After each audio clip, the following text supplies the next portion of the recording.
فلسفے تراشتے ہیں.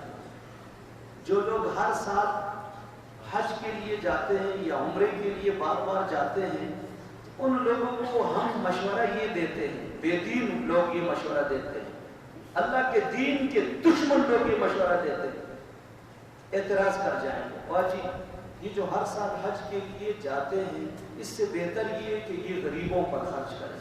سنا ہے آپ نے یہ بات معاشرے میں کرتے ہیں نا لوگ؟ میرا سوال یہ ہے اللہ کے بندوں، جہاں ہم یہ بات کرتے ہیں کہ حج کا پیسہ غریبوں پہ خرچ کیوں نہیں ہوتا ہے، یہ بات کرتے ہیں، نفل حج کے بجائے کہتے ہیں آپ غریبوں پہ خرچ کرو. اللہ کے بندوں، اگر ہم یہ کہہ سکتے ہیں کہ حج کے لیے جو پیسہ کوئی لگاتا ہے وہ غریبوں پہ خرچ کرو، تو یہ نہیں کہہ سکتے ہیں کہ جو شادیوں پر بے جا اسراف کر کے، دولت کی نمائش کر کے، فخر اور غرور اور اپنے آپ کو بڑا ثابت کرنے کے لیے جو آپ خرچ کرتے ہیں یہ غریبوں پہ خرچ ہونا چاہیے، یہ بات کیوں نہیں کرتے؟ یہ کوئی نہیں کرے گا. اس میں نا اپنی انا اوپر کرنے کے لیے شریعت تختہ مشق بنانا ہے تو شریعت کے احکام کو بنانا ہے. کہتے ہیں بس جی حج تو بہت مشکل. بہرحال جو ناقدریاں ہوتی رہی، اللہ تعالیٰ کا ایک اٹل اصول ہے کہ جن اللہ کے حکموں کو اور اللہ کی نعمتوں کو جب اس کی ناقدری ہوگی تو اللہ تعالیٰ کو ہماری ضرورت اللہ چھین لیتے ہیں وہ نعمت. اس تناظر میں ابھی آپ دیکھتے ہیں ایسے مشورے جو لوگ دیتے تھے نا، یہ وہی سسٹم ہے سارا. وہ ایک ذہن کے لوگ ہیں، ایک ترتیب کے لوگ ہیں، تو بس وہی ہو گیا. ابھی تو کوئی کرنا بھی چاہتا ہے تو وہ جا، یہ اس ناقدری کا نتیجہ. بہرحال اس مہینے کے بابرکت اعمال میں سے ایک عمل تو حج ہے جو ہر مسلمان پر فرض نہیں ہے، صاحب حیثیت پر فرض ہے. ایک دیگر کچھ اس مہینے کے ایسے مخصوص اعمال ہیں جو اس مہینے کے شروع کے ایام سے وابستہ ہے. ان دنوں میں ان تمام اعمال کا اہتمام کرنا یہ فضیلت والا کام ہے. ان اعمال میں سے ایک عمل یہ ہے کہ ذی الحج کے مہینے میں روزوں کا زیادہ اہتمام ہونا چاہیے. اور یاد رکھیں سال بھر میں 5 دن ایسے ہیں کہ جو اللہ کی ضیافت کے دن ہیں، ان 5 دنوں میں روزہ نہیں رکھنا ہے. وہ کون کون سے دن ہیں وہ یاد کر لیتے ہیں. ایک ہے چھوٹی عید، عید الفطر کا دن، ایک یہ دن ہو گیا. اور 4 دن جو ہے نا یہ بقرہ عید کے موقع پر ہے. وہ کون کون سے ہیں؟ ایک عید الفطر کا دن ہو گیا اور 4 دن اس موقع پر ہے. جن 4 دنوں میں روزہ رکھنا جائز، جو رکھے گا تو اس کو ثواب الٹا گناہ ہوگا، کیونکہ ثواب اللہ اپنا شوق پورا کرنے کا نام نہیں ہے. ثواب کس پر ملتا ہے؟ اللہ تعالیٰ کے حکم اور شریعت کے منشا پر عمل کرنے سے ثواب ملتا ہے. تو وہ 5 دن، ایک تو عید الفطر کا دن ہے، ایک 10 ذی الحج جس کو ہم بڑی عید مناتے ہیں، 2 دن ہو گئے. اور 3 دن اس کے ساتھ یہی متصل بعد والے ہیں. 10 کو عید ہوتی ہے، 10 11 12 اور 13 کتنے ہو گئے؟ 4 یہ اور 1، وہ کل کتنے دن ہوئے؟ ان 5 دنوں کو روزہ رکھنا حرام ہے، جائز نہیں. اب ان 5 دنوں سے جو 4 دن لیے 10واں چھوڑ کے یکم سے لے کر 9 ذی الحجہ تک، یہ جو 9 دن ہیں، ان 9 دنوں میں عمومی علی العموم عام طور پر روزانہ کی بنیاد پہ روزہ رکھنے کا زیادہ ثواب ہے. لیکن ان 9 دنوں میں ایک مخصوص دن ایسا ہے جس کا بہت زیادہ ثواب ہے اور حدیث میں جس کی بہت زیادہ فضیلت آئی ہے. وہ 9 تاریخ ہے، 9 ذی الحج، یعنی عید 10 کو ہوتی ہے اور یہ والا جو روزہ ہے یہ 9 کو ہے. اب اس مرتبہ وہ روزہ کون سی تاریخ کو آتا ہے؟ یعنی بدھ کو عید ہے نا، تو یہ والا روزہ جو 9 ذی الحج کا روزہ ہے یہ کون سے دن کو آیا؟ یعنی منگل والے دن کا جو روزہ ہے، جو 9 ذی الحج یوم عرفہ کا روزہ ہے. اس روزے کی فضیلت کیا ہے؟ حضور علیہ السلام نے فرمایا کہ جس شخص نے اس روزے کا اہتمام کیا تو اس ایسے بندے کو نا اللہ کتنا اجر دیں گے. فرمایا کہ 1 سال پہلے اور 1 سال بعد میں آنے والا یہ اس شخص کے لیے گناہوں کا کفارہ ہو جائے. سبحان اللہ. بہت بابرکت روزہ ہے, بہت بابرکت. کون سا دن ہو گیا؟ 9 ذی الحجہ, جو اس مرتبہ 9 ذی الحجہ منگل والے دن. آج جمعہ, اتوار, ہفتہ, اتوار, پیر, 3 دن چھوڑ کے اگلا جو 4تھا دن آ رہا ہے منگل کا, اس کو ہم سب کو نیت کر لیتے ہیں کہ انشاءاللہ یہ روزہ رکھیں گے.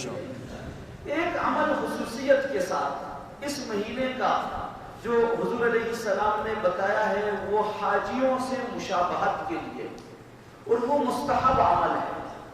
جو اس پہ عمل کرے گا تو اس کو ثواب ملے گا, جو اس پر عمل نہیں کر سکے گا تو اس کو گناہ کوئی نہیں ہے. وہ کون سا عمل ہے؟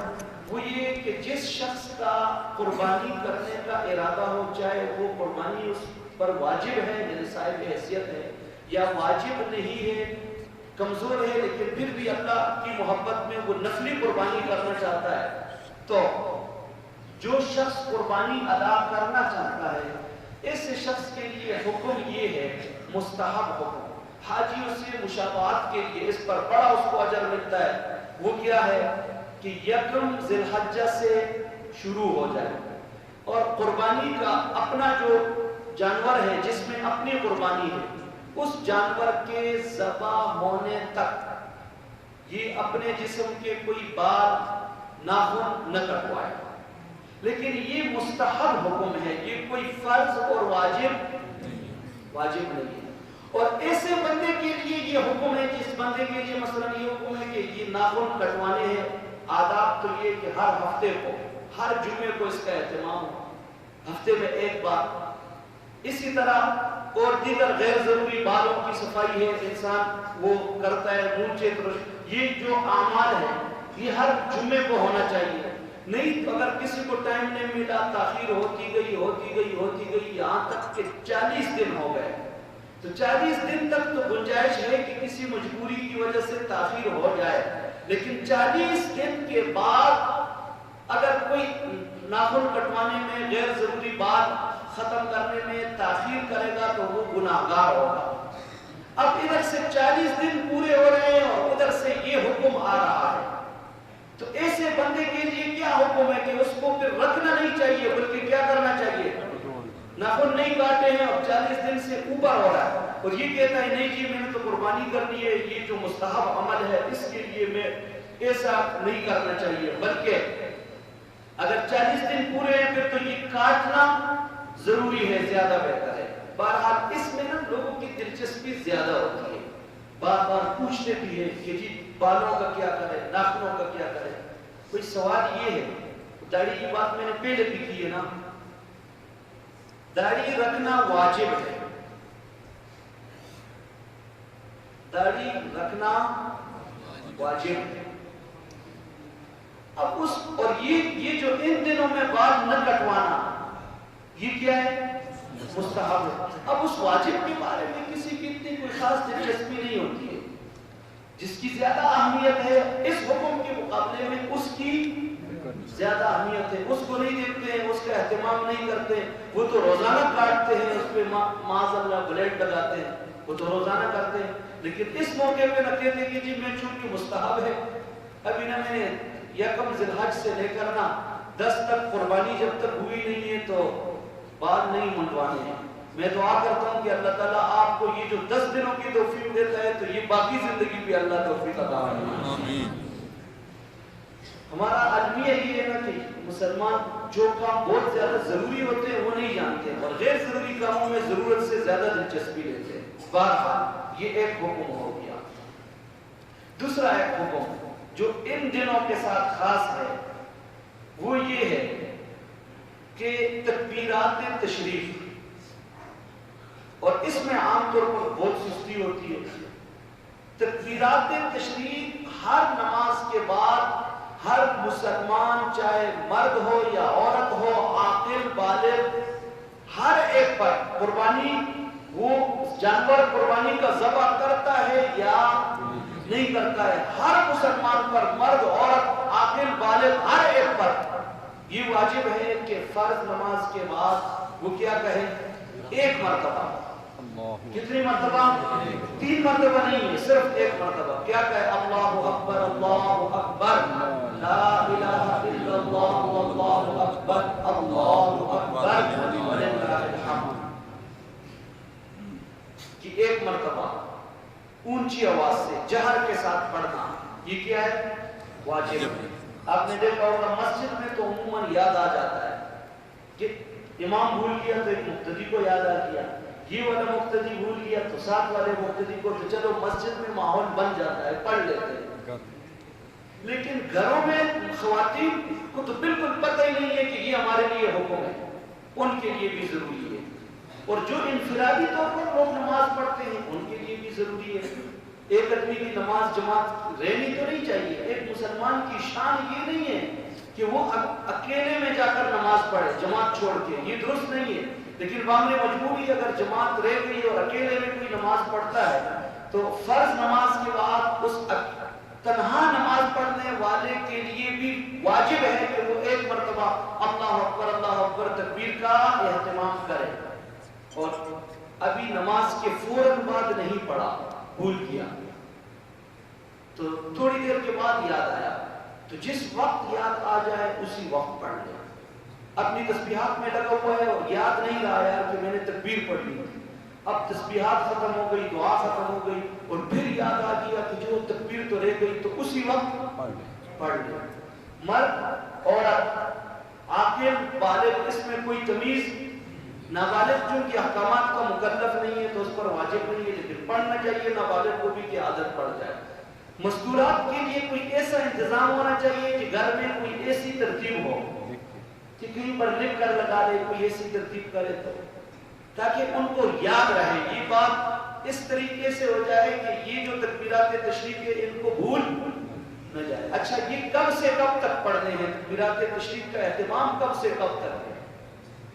9 ذی الحجہ کی فجر سے شروع ہوتی ہے تکبیر اور 13 ذی الحجہ کی عصر پر جا کے ختم ہوتی ہے. مغرب کو عصر کو پڑھنی ہے 13 ذی الحجہ کی مغرب کو. اب 9 ذی الحجہ یہ منگل کا دن ہے اور بدھ یہ 10 ہے، جمعرات 11 اور جمعہ 12 اور ہفتہ 13. تو منگل والے دن فجر کی نماز کے بعد تکبیر کا اہتمام شروع کرنا ہے. کب تک؟ ہفتے والے دن عصر کی نماز تک. یہ ان دنوں کے مخصوص احکام ہیں جو ہمارے لیے. اور ایک حکم جو قربانی کا ہے، میں نے گزشتہ جمعے میں قربانی کی کچھ حیثیت، قربانی کا وجوب، قربانی کی اہمیت گزارش کی تھی اور آپ سے یہ عرض کیا تھا کہ چونکہ یہ سبق ہے، سبق، اور سبق میں یہ نہیں ہوتا ہے کہ آپ دوبارہ نہ دہرائیں.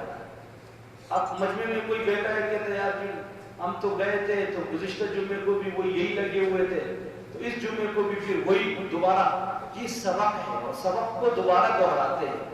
سمجھ آ گئی؟ تو قربانی کس پر واجب ہے؟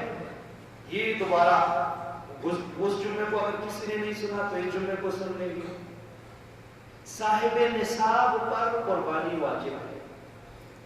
اور صاحب نصاب کون ہے؟ جس کی ملکیت میں 52.5 تولے چاندی کی قیمت کے برابر اس کی قیمت اور اس کی جو 52.5 تولے چاندی کی مالیت ہے وہ آج کل تقریباً 80,000 روپیہ ہے. اب 52.5 تولے چاندی کی جو مالیت ہے وہ 80,000 ہے. آگے ہم نے یہی چلانا ہے. جس شخص کے پاس اپنی ضرورت سے زائد سامان ہے، کچھ نقدی ہے، کچھ سونا ہے، کچھ کوئی بھی چیز ہے اور ان سب کی مجموعی قیمت اگر جمع کی جائے تو وہ 80,000 تک پہنچے یا اس سے بڑھ جائے تو ایسے آدمی کے ذمہ قربانی کیا ہے؟ واجب ہے. مرد کے ذمہ الگ واجب ہے، عورت کے ذمہ الگ. اس معاشرے میں یہ ممکن ہے کہ مرد کے ذمہ تو واجب نہ ہو اور عورت کے اوپر واجب ہو. کیوں؟ کہ عورت کے پاس عموماً زیور ہوتے ہیں اور زیور سونا چاہے کیش ہو، سونا چاہے آپ کی ضرورت کے لیے ہو یا زینت کے لیے ہو، سونے میں اور کیش میں یہ کوئی سوال ہی نہیں ہے کہ وہ ضرورت کے لیے یا کس چیز کے لیے، کیش ہے یا سونا ہے یا چاندی ہے یا مخلوط نصاب ہے، اس حساب سے دیکھنا چاہیے اگر کسی خاتون کے پاس سونا ہے۔ یہاں ایک مسئلہ جو بہت لوگوں کو معلوم نہیں اور معلوم ہو جائے تو اس پر اعتراض بھی کرتے ہیں، کیونکہ مسئلہ ہم نے یہ سنا ہے کہ جی سونا جب تک 7.5 تولے تک نہ پہنچے تو نہ زکوٰۃ ہے اور نہ قربانی۔ یہ مسئلہ ہے کہ سونا جب تک 7.5 تولے تک نہ پہنچے نہ زکوٰۃ ہے اور نہ قربانی ہے۔ یہ اس صورت میں کہ کسی کے پاس سونا تو ہے لیکن سونے کے علاوہ ضرورت سے زائد کوئی سامان بھی نہیں ہے اور کوئی نقدی بھی، اگر نقدی ہے اب سوال یہ پیدا ہوتا ہے کہ کتنی نقدی، تو میں کہتا ہوں کہ اگر کسی کے پاس 1 روپے بھی ہے تو وہ بھی نقدی ہونے کے لیے کافی ہے، 10 روپے بھی ہے اگر کسی کے پاس 150 ہے تو یہ بھی نقدی ہونے کے لیے کافی ہے۔ اگر کسی کے پاس سونا ہے اور نقدی بھی ہے تو پھر ان دونوں کی مجموعی قیمت چاندی کے نصاب کے برابر کر کے دیکھا جائے گا کہ اس تک پہنچتی ہے کہ نہیں۔ ایک خاتون کے پاس 1 تولہ سونا ہے اور اس کے پاس 500 روپیہ ہے، تو اب دونوں کو ملاؤ، دونوں کی مجموعی قیمت 80,000 سے بڑھتی ہے کہ نہیں بڑھتی ہے؟ اس حساب سے اگر کسی کے پاس سونا کم بھی ہے 7.5 تولے سے لیکن ساتھ کوئی نقدی بھی ہے تو ایسے آدمی پر یا عورت پر قربانی کیا ہے؟ واجب ہے۔ اس غلطی کا ازالہ ہونا چاہیے۔ ایک غلطی یہ ہے کہ گھر میں کہتے ہیں کہ ایک بندے نے قربانی کر دی، 3-4 بھائی ہیں اور ان کی ماشاءاللہ بیگمات ہیں اور ان کے والدین بھی ہیں، بس ایک قربانی کا حصہ ڈال دیا کہتے کافی ہے۔ پہلے تو یہ غلطی بہت ہوتی کہ اب الحمدللہ اتنا اس طرح نہیں ہو رہا ہے۔ پھر بھی اگر کسی کو معلوم نہیں تو جس طرح روزہ ہر عاقل بالغ کے ذمہ فرض ہے، اس طرح قربانی اگر گھر کے 2-4 افراد صاحب نصاب ہے تو ان کے ذمہ کیا ہے؟ فرض ہے، واجب ہے۔ ایسا نہیں ہے کہ ان کو چھوٹ جائے، ایک آدمی قربانی کر لے۔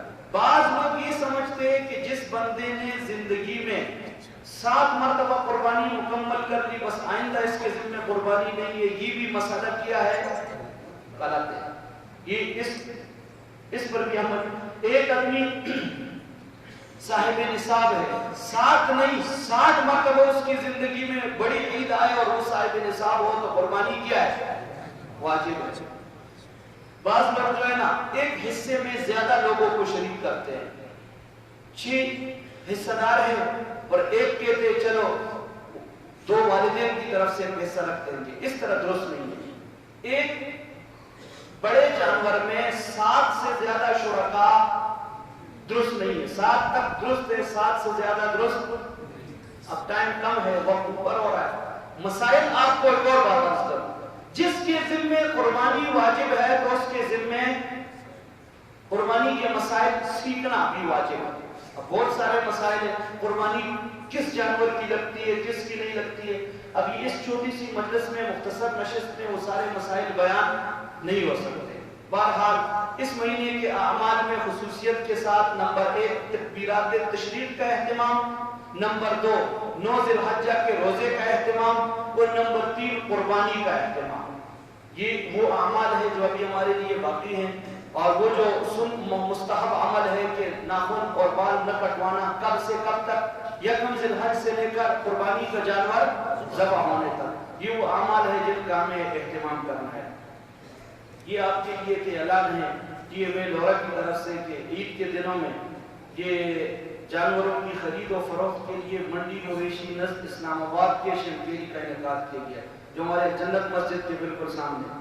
تمام باڑہ مالکان سے گزارش ہے کہ جانوروں کو ٹی ایم اے کی مختص کردہ منڈی پر جانوروں کی خرید و فروخت کریں۔ بازاروں، باڑوں اور گلیوں پر جانے کے فروخت پر دفعہ 144 نافذ ہے۔ منڈی کے علاوہ جانوروں کی خرید و فروخت پر پابندی ہے، عمل نہ کرنے والے کے خلاف قانونی کارروائی عمل میں لائی جائے گی۔ اور آخری گزارش ہے عوام الناس سے کہ SOPs پر عمل کرتے ہوئے جانوروں کی خریداری کریں۔ باقی سارے کام تو SOPs پر کوئی عمل نہیں ہے، جانور کے لیے جائے تو SOPs کا اہتمام کریں۔ اللہ تعالیٰ آپ کو توفیق عطا فرمائے۔ عید کی نماز انشاءاللہ، چونکہ اس عید کو قربانی کا عمل بھی ہوتا ہے تو اس سلسلے میں آپ ٹائم ہم دیتے ہیں پھر حضرات پہنچ نہیں سکتے ہیں تو پھر تاخیر ہو جاتی ہے. اگر آپ ٹائم کی پابندی کریں تو تاخیر نہیں ہوگی, نہ بیٹھے ہوئے لوگوں کو پریشانی ہو نہ آپ کو. ایک عید کے دن کا اہتمام ہے, سال بھر میں 2 دن آتے, اس کے لیے ہم اہتمام میں سستی کرتے ہیں, یہ گلا ہے. بہت سارے لوگ یہ تو کہتے ہیں کہ یار مفتی صاحب نے لیٹ کر دیا, لیکن اب میں کروں کیا, 1000 کا مجمع پیچھے سے آ رہا ہے تو ان کو آدمی چھوڑ سکتا ہے کہ وہ عید کی نماز میں نہ پہنچے. آپ سے درخواست یہ کہ آپ وقت کی پابندی کریں. اس مرتبہ عید کی نماز کا مشورہ تو اتنے بڑے مجمع سے اگر لے لے تو 1000 رائے آ جائے گی, اور شور بھی اتنا ہو جائے گا کہ اس پر عمل کرنا مشکل ہو جائے گا. 6:30 اگر ہو جائے ٹھیک ہے کہ 7 بجے کر لے. چلے 7 بجے ٹھیک ہے انشاءاللہ. 7 کتنے؟ یہ 7 میں بھی شک ہوتا ہے بعض لوگوں کو, بعد میں کہتے ہیں کہ ہم نے تو 8 سنا ہے. 8 سے نیچے اور 6 کے اوپر جو ہنسا ہے وہ کیا ہے؟ انشاءاللہ 7 بجے عید کی نماز ادا ہوگی. موسم ٹھیک تھا تو گراؤنڈ میں, موسم کی خرابی کی صورت میں مسجد.